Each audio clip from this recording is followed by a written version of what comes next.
আসন্ন শারদীয়া দুর্গাপূজায় জাতি ধর্ম বর্ণ নির্বিশেষে সকলকে আন্তরিক প্রীতি শুভেচ্ছা এবং আকাশ ছোঁয়া অভিনন্দন জানায়। আজ কোনো পুজোর আনন্দের দিনগুলি যাতে আরো উৎসব মুখর হয়ে ওঠে এবং সকলে যাতে আনন্দে কাটায় সেটা মা দুর্গার কাছে প্রার্থনা করি। এবং এই পুজোয় বৈচিত্র্যের মাঝে মহামিলনের উৎসব এবং পূজায় একজনের আনন্দ যেমন অপরজনের দুঃখের কারণ না হয় সেই প্রত্যেকেই সচেতন থাকতে হবে।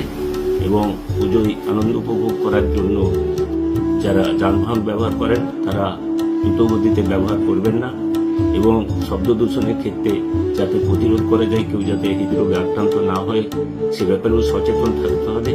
এবং শুধু তাই নয়, মাইক্রোফোন যাতে দ্রুত বেশি আওয়াজ না হয় এবং শব্দ দূষণ না হয় সে ব্যাপারেও প্রতিরোধ হতে হবে যাতে মানুষ না হৃদরোগে আক্রান্ত হয়। এবং সেইভাবে সকলকে পুজোয় আনন্দ উপভোগ করুন, এটাই দেবী দুর্গা মায়ের কাছে প্রার্থনা করছি। এবং এই দুর্গা পূজা মানেই উৎসব, মানুষকে শান্তি দেয় এবং আনন্দ দেয়। সারা বছর আমরা বাঙালি বিভিন্ন কাজে যুক্ত থাকি এবং ক্লান্ত হয়ে পড়ি।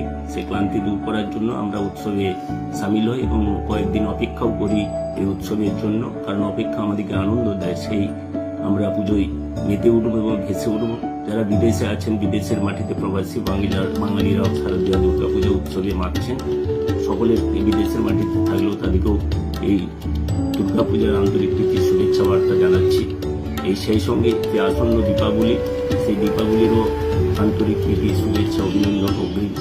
সেই সঙ্গে পূজায় যে আমাদের দুর্গা পূজা এবং আগামী যে আসন্ন কালী পূজা, শ্যামা পূজা, সেই শ্যামা পূজায় আবালবৃদ্ধ বণিক এবং সর্বস্তরের মানুষ হাট থেকে আসে।